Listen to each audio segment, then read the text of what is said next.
I'd like to welcome today's guest hosts, Stephen J. Alizio, Principal Attorney, the Law Office of Stephen Alizio, and Justin B. Shane of Counsel, the Law Office of Stephen Alizio. Justin and Steve, welcome. I'm going to turn on your videos now. Thanks so much, Rich. Appreciate it. Thank you, Rich. And thanks to Include NYC generally for inviting us to do this talk. Include NYC is a fabulous organization that I've been involved with for some time now, and we definitely appreciate the ability to help participate in help spreading the word about special education rights, particularly during the school closure time. So just a little quick intro about who I am. I'm an attorney dealing exclusively with special education cases in New York City. And so Justin also does special education cases in New York City. So the law that we're going to be talking about is predominantly the Individuals with Disabilities Education Act, or the IDEA. And that is a federal law. So it applies not just to New York City, but also to New York State and to all the states, really. With that said, we obviously have more experience within New York City. And so strategies and stuff might be a little bit different in other places possibly, but we're going to be kind of focusing on New York City. And before becoming a special education attorney, I was a teacher for 7 years in New York State. And Justin similarly was a New York State teacher. He taught in the city as well. So, we bring that kind of experience, and Justin and I work very closely together. We like to collaborate on behalf of our clients, and I think that's, I'm very excited to be able to do this presentation with him. He definitely has a lot to offer. So I'm going to kind of start off with a little bit about what the law is and the types of remedies, and then start to get into what the best practices are during the school closure time. Then I'm going to pass it along to Justin to talk about some more specific tips and more specific information with respect to the school closure time that we're dealing with right now. So I'm going to spend about 10 minutes or so to do that. Then Justin's going to spend about 10 minutes on his presentation, and then we're going to be going to the questions. So certainly, as Rich said, feel free to put the questions in that Q&A box. I will ask that when you do put the questions in there, try to keep it not identifying in nature, right? We don't want to know the names of specific children. We want to try and keep this, keep that type of information confidential, and to try and keep the questions themselves more general. As you can see, we have well over 100 people participating right now or viewing this. There's going to be a lot of questions. We're not going to be able to answer all the questions right now. And frankly, we are going to try and be more general in our answers to questions for this time being. Rich is going to be putting some stuff in the comment box that provides both my phone number and email address, as well as Justin's email address. And also, he's going to be providing a link to our resource page of our website. So a lot of people that are viewing this might think, I can't retain an attorney, they're way too expensive. Not necessarily true. There are firms like ours that provide sliding scales, flat rate sliding scale services. And then there's legal service organizations that provide completely free legal services to low-income New Yorkers. I used to work at one called the New York Legal Assistance Group, and there are several others. So the resource page of our website actually does provide a link to some of those organizations. And I know that Include NYC, for everybody who's registered, I believe Rich is sent out or is sending out some forms, right? One of them is their referral list for special education attorneys. Justin and I are both on there, and then there's other private attorneys that are on there, and then there's those legal service organizations. So please don't feel like you can't necessarily get representation, because there are organizations that can help you. Okay. If you do have questions afterwards that we don't get to, feel free to reach out to Justin or myself. We'd be happy to set up a time and discuss with you further about your specific type of questions.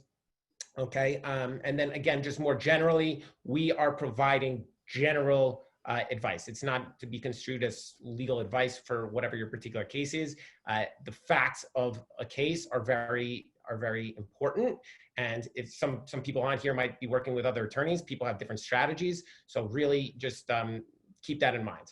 Okay, so as far as what the law is that we're going to be talking about, the Individuals with Disability Education Act, or the IDEA, is a federal law that we predominantly work under.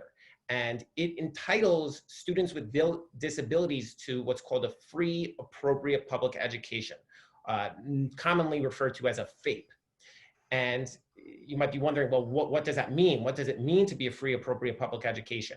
And certainly that question has been debated for a very long period of time. And so much so that in 2017, the United States Supreme Court took it upon themselves to address that question, essentially, and to essentially determine what the standard for determining what a free, appropriate public education is. And what the court held was that the IDEA, quote, requires an educational program reasonably calculated to enable a child to make progress appropriate in light of the child's circumstances, end quote. So it's incredibly important to remember that phrase, appropriate in light of the child's circumstances. Well, guess what happened with COVID? The circumstances just changed. They changed significantly. And as Justin's going to be talking about a little bit later, the law hasn't changed. Students with disabilities are still entitled to a free, appropriate public education, all right? Which again, still means reasonably calculated to enable the child to make progress appropriate in light of child's circumstances. So your child it may have been appropriate before for your child to receive 2 hours of speech language therapy, for instance, per week, before the school closures, but now with the school closures and with teletherapy and everything, maybe they require more, right? So it's not unfair to say to the Department of Education, we have to look at what's appropriate now under the circumstances, and that might have been appropriate previously, but it's not now. So I want you guys to keep that in mind. And then the big question that we're going to be talking about today is, what is your remedy? What is the relief that you can seek in the event that the child is not being provided with a FAPE, okay? And there's a lot of different types of relief that can be sought under the Individuals with Disability Education Act.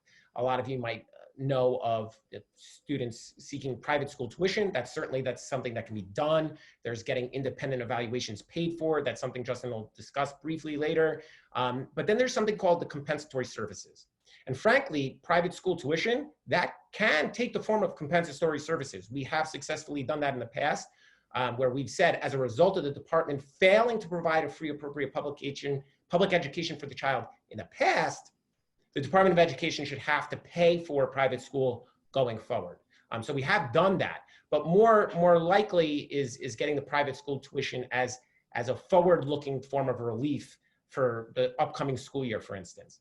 Compensatory services is to compensate for a deprivation of FAPE from the past, right? So that means right now, for instance, a lot of students are not getting what is necessary to make meaningful progress appropriate in light of their circumstances. So as a result, they should be compensated. Now, there's two different ways to look at compensatory services. There's a qualitative sort of approach, and there's a quantitative sort of approach. Quantitatively, we're talking about a one-to-one correspondence, right? My child was supposed to receive 100 hours of speech language therapy last year, and they only received 50. They should be entitled to 50 hours of speech language therapy services to compensate them. That's one way to look at it. And if you're not working with an attorney, a lot of times that's what the DOE might work out with you. If you want to look at it differently, the qualitative approach, which I think when we go to hearings seems to be what most of the New York City impartial hearing officers that we deal with anyway use, that's to say, well, if the child didn't receive 50 hours of speech language therapy that they should have received, what does it take to get that child to the point that the child otherwise would have been had they been provided with those 50 hours? It might not just be 50 hours. It could be 60 hours or 70 hours. The student may have regressed. It may take more to get them up to the point they would have been if they were provided with what they should have been in the first instance. So that is how we typically will look at compensatory services. But the other thing to keep in mind is it's not just about making up for a mandate that hasn't been addressed or implemented. Okay, that is certainly something that will be a strong case for compensatory services. But first of all, it doesn't guarantee compensatory services.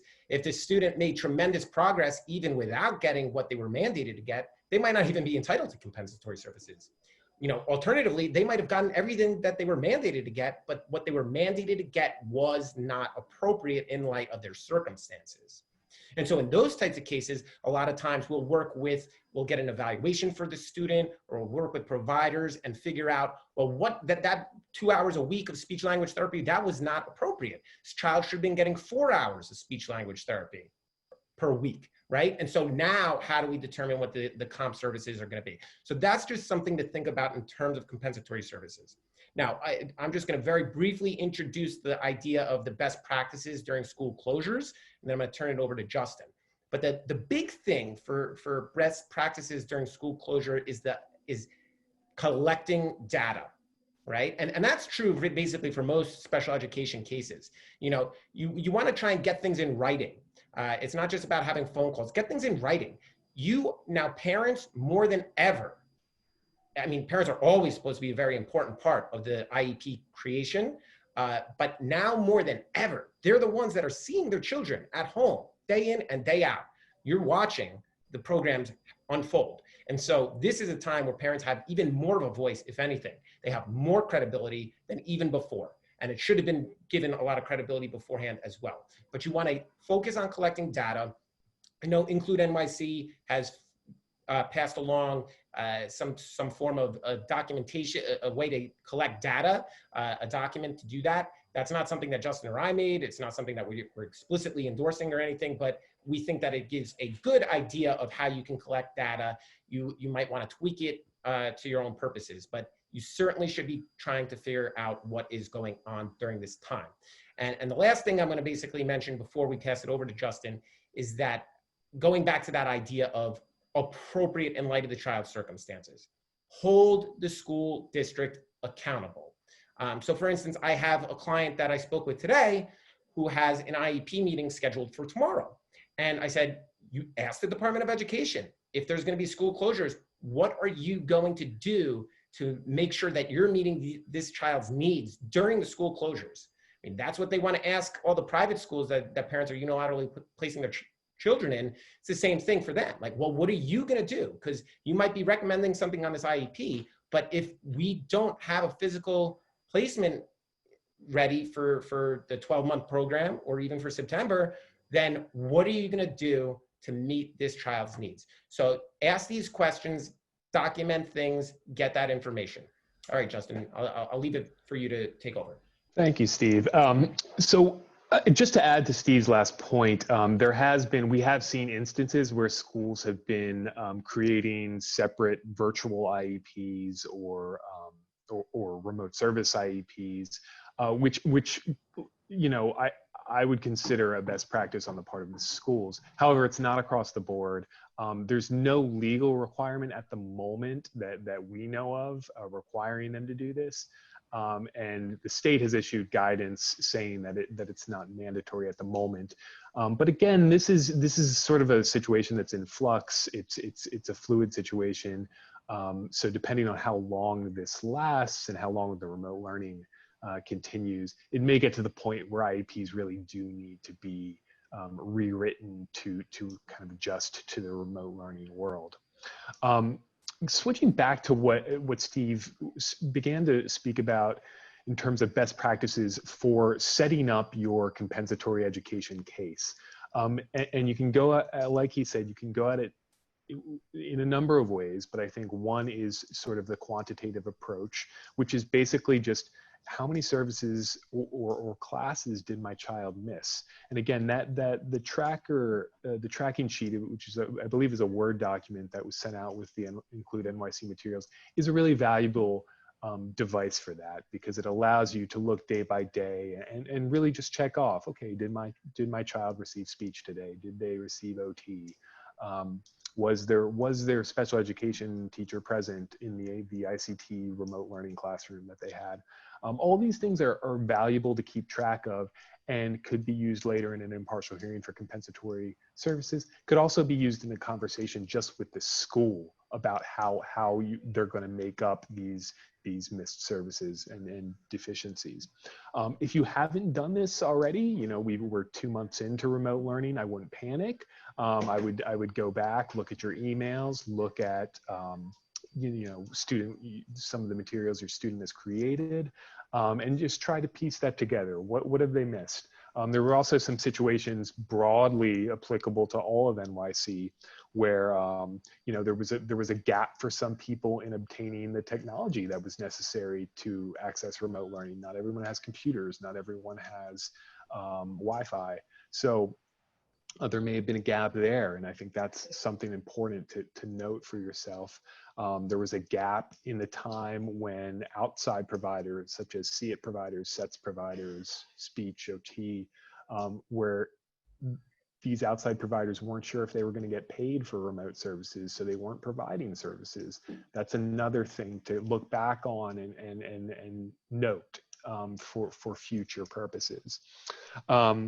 More broadly speaking, there are also situations where some children just can't learn in this environment, whether it's due to attention issues or language issues, or, there are a variety of things that could really prevent them from gaining any meaningful education and progress via remote learning.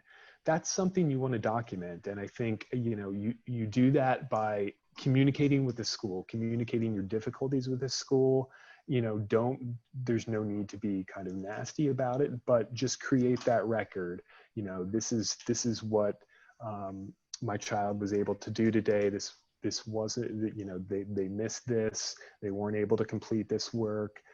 They weren't able to sit through the remote lesson.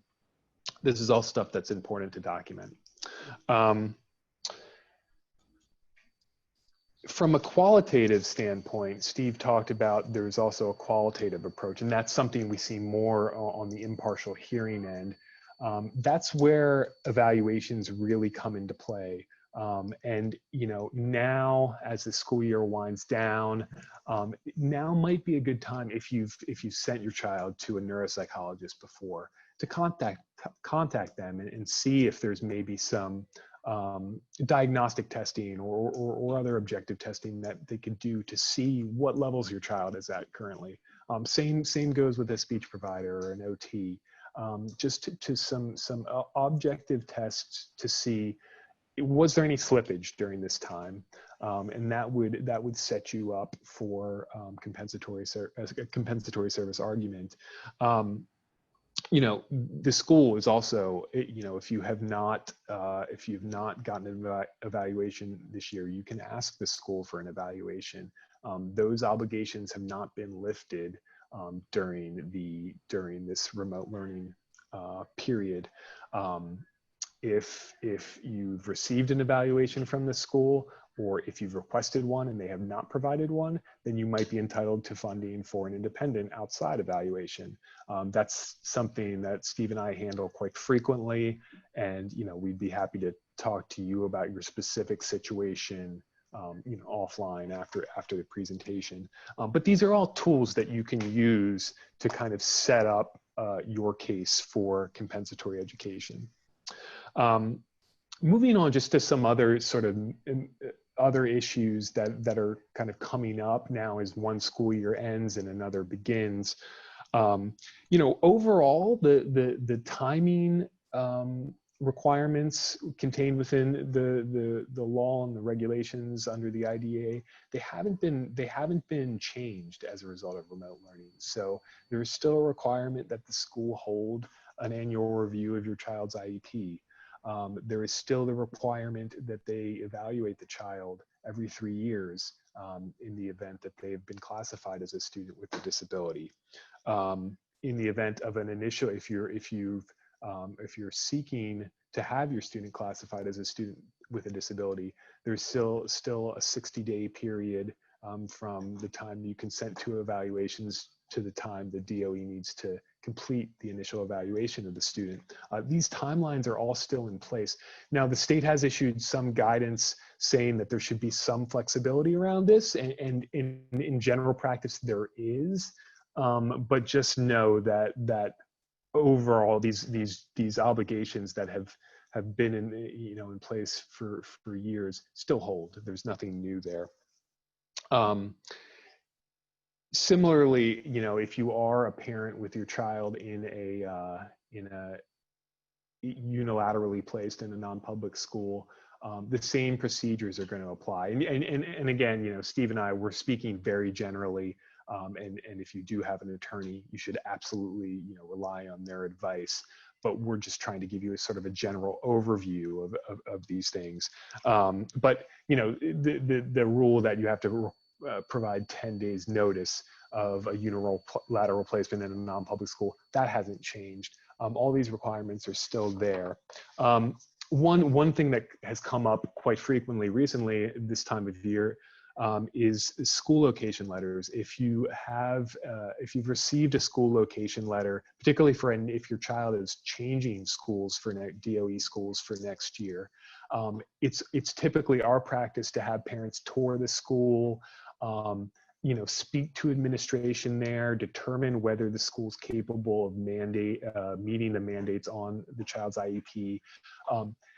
Obviously at the moment you can't tour the school. That's not possible. But we still believe you should do what you can to reach someone at the school, to speak with someone, determine if the school is able to meet the mandates on your child's IEP. Research the school, look online. Talk to parents at the school. You could even go so far as, going to the school and checking out the outside of the school if it's safe to do so, just to get a sense of the size of the school, whether other schools are co-located within the school. This is all helpful information that's going to, set you up for future success. With that said, this is a fluid situation. We don't know whether students will be back in brick and mortar schools in September. We do know that they're not going to be in brick and mortar schools for the extended school year for June and July, for July and August. So again, you want to track the services your student is receiving over the extended school year and make sure that the DOE is meeting the mandates of their IEP. But in terms of the fall, I would, do your best to stay informed. Check with Include NYC. Check what, if you are represented, check in with your attorney frequently. Check the DOE's website. Check the state education department's website. There's constantly new information, and I think as a parent, it's important to stay up on that. With that, I think we are going to kind of conclude this portion of the presentation and try to take some of your questions that have come in through the Q&A. Steve might have. Sure. Yeah. Thanks, Justin. Thank you for that. I mean, I had the benefit of kind of looking through some of them while you were talking. I still listened to you. It was very good. But I'll answer a couple. Why don't you, while you're looking at some more. Some great questions here. Some are a little bit too specific maybe for us to answer right now. Again, you can follow up with us after the fact if you want. Others are really good. We're just not going to be able to have time with the short time frame we have to get to them. Somebody asked about whether or not ADHD was a disability classification that would entitle a child to an IEP. And the answer is, well, sort of. And if you look, you can look on our website. We also have a blog page, and we actually did post a blog about this quite some time ago. But going into the different, I think there's 12 different categories of disability classification. And ADHD is not a specific category, but there's something called other health impairment, and that is typically where it would fall under. And so I think Justin had mentioned about independent educational evaluations and the idea that there's still, the IDEA is still in place right now, and the school districts need to evaluate a child. So if you think your child require special education services, you can certainly say that to the Department of Education, and you can request that they evaluate your child. And then if you disagree with the evaluation, you can request a more comprehensive independent evaluation. And we frequently do that and help get those things paid for from the Department of Education. So those are things to keep in mind. I think there was also a question I thought was good about special education services over the summer. And I guess somebody, for instance, had a child who previously had a 12-month program, but then without their knowledge, it was turned into a 10-month program. First of all, of course, it's not appropriate for something like that to happen without their knowledge, and that's certainly problematic. And you certainly can, file an impartial hearing request with respect to something like that. But on top of that, that brings me the idea of pendency, which is something that I think is a very, very important tool that can be used. So if the last agreed upon program was a 12-month program and somehow it was switched without your knowledge, you would be entitled to pendency. If you filed an impartial hearing request, you should be able to say, you have to give my child that 12-month program, whatever that last program was that we had. So that's something to keep in mind. You probably want to reach out to a special ed attorney to figure out how to work that process, because it could be a little bit difficult. But that's something certainly to keep in mind. Justin, did you have anything? Yeah. So there's a question, since we were talking about evaluations, there was a general question about how evaluations are being conducted. And that's, it's complex. The state has offered some guidance on this, and they've advised that evaluations are to go forward to the extent possible. So, it's really, they've kind of left it to the discretion of the specialists and for them to evaluate whether they can conduct remote evaluations pursuant to their own sort of professional codes of conduct, ethics, and that sort of thing. Obviously there are some situations that just won't work right now. It would be hard to conduct an FBA, a functional behavior assessment, for instance, when the child's not actually in the classroom. It's hard to conduct a classroom observation.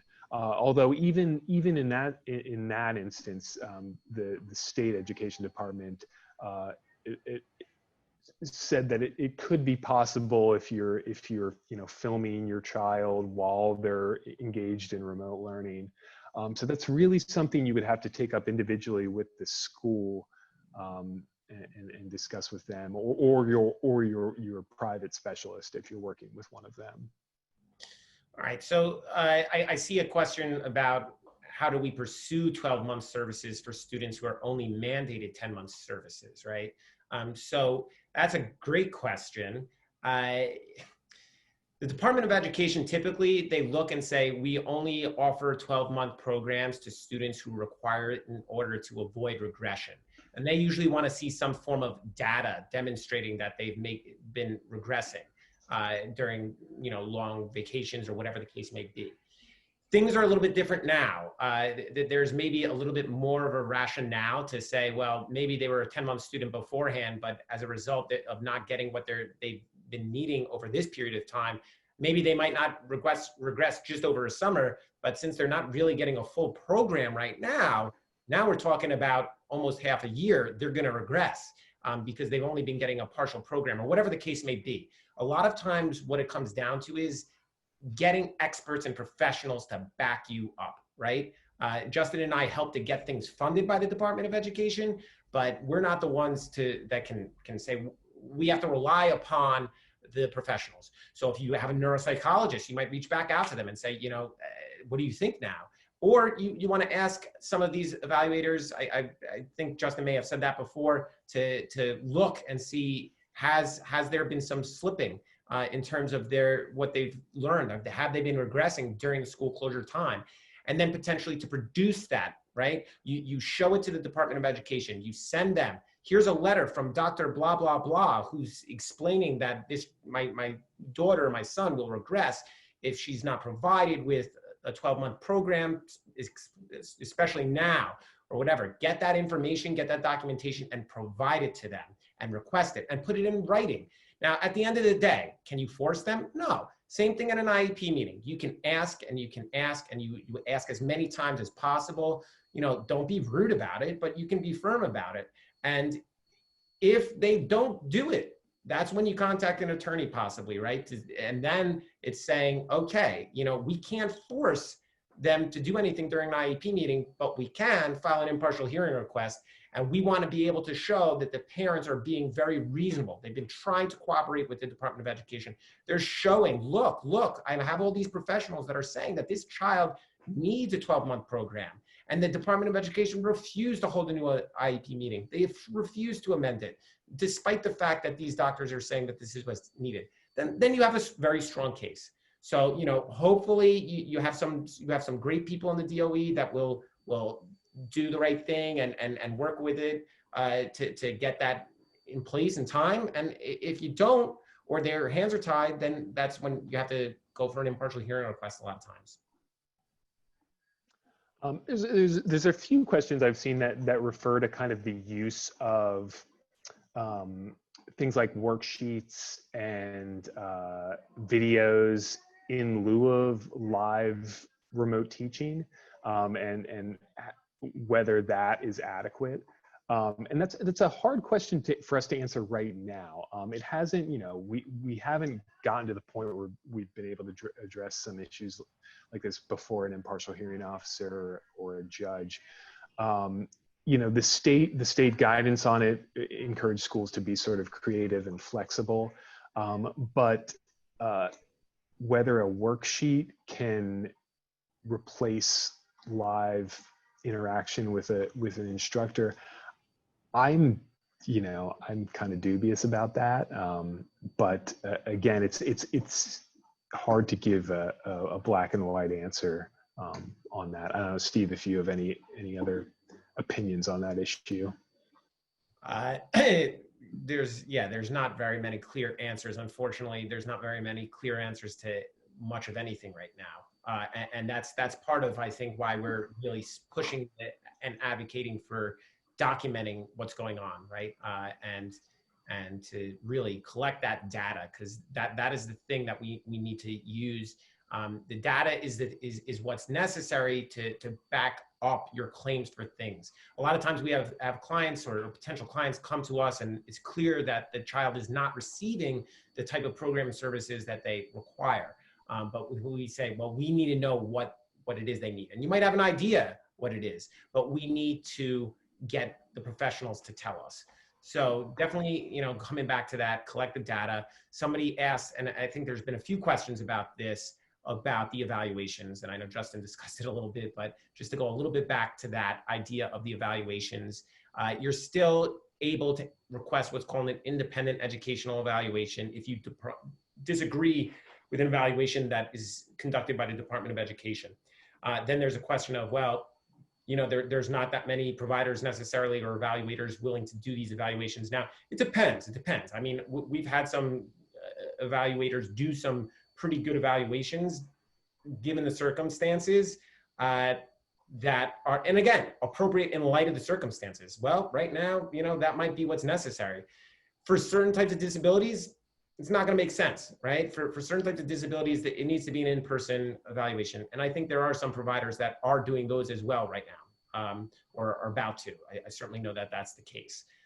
So you can still challenge it. The question then was, what remedies do parents have regarding evaluation, since many providers aren't doing it, right? So again, you can still get it set up, right?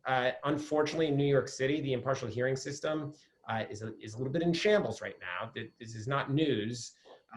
We're filing complaints and it's taking over 5 months just to have an impartial hearing officer assigned. This is not the way the IDEA was supposed to go, but this is what we're dealing with right now. We have this crisis. And so you might as well start getting those complaints out there, because guess what? By the time you get a resolution, then you can get that in-person evaluation most likely. And frankly, when you're disagreeing with the evaluations earlier on, that's going to be another basis for compensatory services. One of the boilerplate claims that we typically have is to say that the individual educational program is not reasonably calculated to provide an appropriate program in light of this child's circumstances, because it is created based on insufficient and inadequate evaluative information, right? As in, the Department of Education's evaluation was not thorough enough. It didn't thoroughly assess the child in all areas of suspected disability.